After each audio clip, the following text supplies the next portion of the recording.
Welcome to this week's Wild Box, the first of 2019, and we have some real winter weather going on at the moment. It's very frosty outside, even at 10 o'clock in the morning. It's not showing any signs of thawing out, and that's the sort of weather that will really put pay to soft herbs like chickweed and watercress.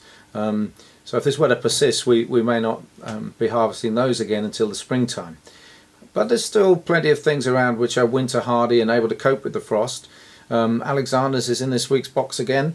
It droops a little under the frost, but tends to survive once it thaws out. And we've got a couple of new ones this week, both of which are pretty winter hardy. This is Buckshorn Plantain, another of the plantains of which we've seen two so far in the Wild Box. The succulence of that does enable it to cope with the extreme cold. And the same is true for this other new one, which is Purple Dew Plant, or otherwise known as vegetable jelly beans. I think the clue is in the shape there. And also, as I've mentioned before, the sea radish, the mustard oils enable that to cope with the cold. And even sea beet, which is more of a conventional vegetable, really. It's quite similar to Swiss chard. But the basic sort of waxy, leathery character of the leaves, that does also offer it some protection against the cold. But as mentioned, we do have now more of a reliance on the dry store goods over the winter. And I've been reflecting a little bit on the nature of these dry store goods, because the very fact of their being dried and therefore available all year round, I think it does to some extent dictate the nature of their use. That they have a more of a generalized use, and that the use is based on this dried form in which we find them, because recipes that we want to repeat year round, we need to have something that we can use year round. So the first thing with a lot of seaweeds is to reconstitute them in water, and that's certainly what we do with the kelp. In some applications in Japanese cooking, such as the dashi stock, that's almost all that's done. That's reconstituted and left to soak in water, and the main thing is the infusion of the flavour into the water. And at least in part, that's coming from this white powder that you see on the surface, which is monosodium glutamate, not the sort of evil enemy that it's really talked up to be. Monosodium glutamate is a naturally occurring chemical. I think the problem with it is when it's used in dishes which are don't contain any protein, because basically monosodium glutamate or umami flavors signal the presence of protein, and it's a problem of modern life that we eat foods that taste like one thing but actually contain another. I don't tend to take reconstitution as the first step with this dried lava, though, because lava is quite a tough ingredient.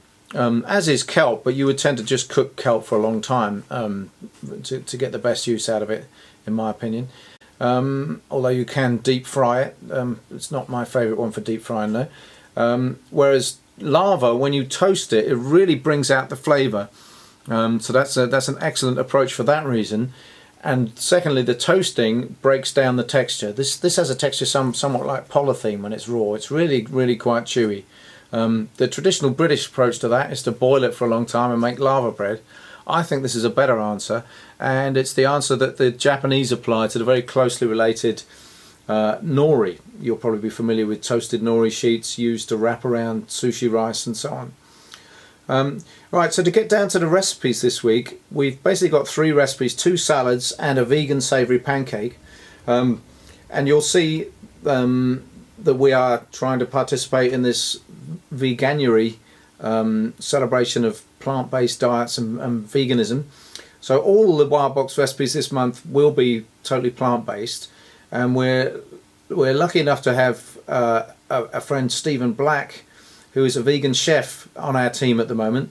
So Stephen is very much filling in the gaps of my sort of plant-based knowledge of cooking, and he's come up with a plant-based recipe for pancakes, savoury pancakes this week, which is using linseed in place of eggs.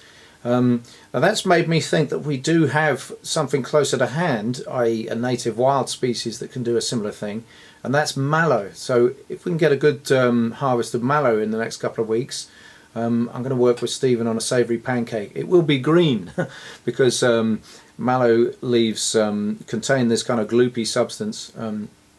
So we'll see how we get on with making mallow leaf pancakes and let you know about that. But for this week we have these savoury pancakes made with linseed, and they contain a savoury filling made up of Alexander's leaf, and for which I'd recommend, you know, breaking the leaves off somewhere like that and using the rest of that for the salad.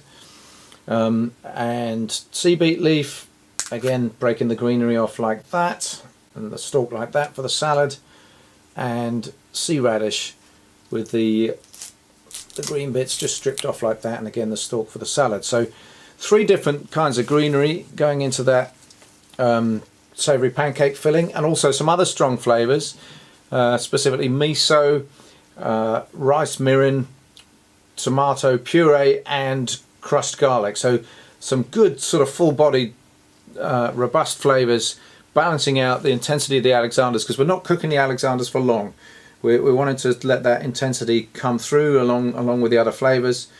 But also with the savoury pancakes we've got 2 salads, one of which is the only wild component is the lava, and the other is we've called it the seashore slaw, and that contains a lot of different wild plants.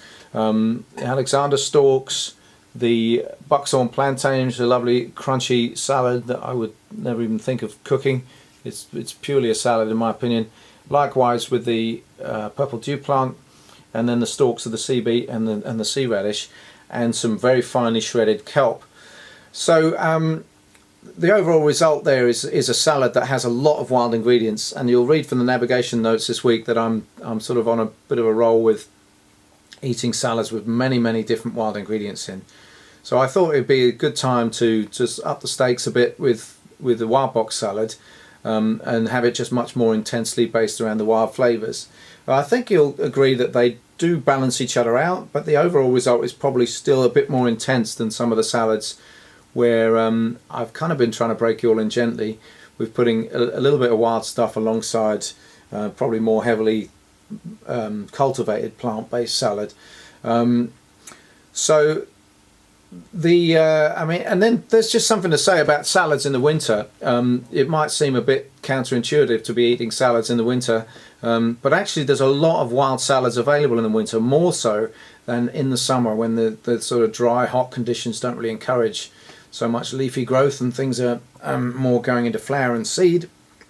And of course cultivated salads are definitely less of a winter thing, but as by definition are hardy plants which do survive and produce leafy growth through the winter. And then there's another reason for that, which is if you do eat lots of wild salads as I do, last winter I found myself go right through the winter without any colds or flus or anything like that, in spite of the fact that there were a lot going around with people in my locality. And I do put that down basically to how many wild salads are consumed in my household. I must also confess to being something of a wordplay addict. You'll have noticed that from some of the recipes in the past, and I just couldn't resist this juxtaposition of a seashore salad and a not so shore salad. So that dictated that the lava salad just has 1 seashore item in it, and the rest of them are cultivated. So there's a bit of a contrast there between the 2 salads. A lot of root vegetables and a bit of fruit there with the lava in the not so shore salad.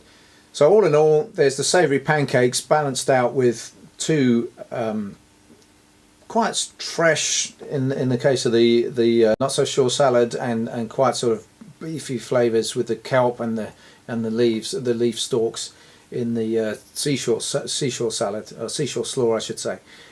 So a plate with some good hearty flavours, I think, and if you choose to follow our serving suggestion, you'll have savoury pancakes and the 2 salads and an awful lot of wild things on 1 plate.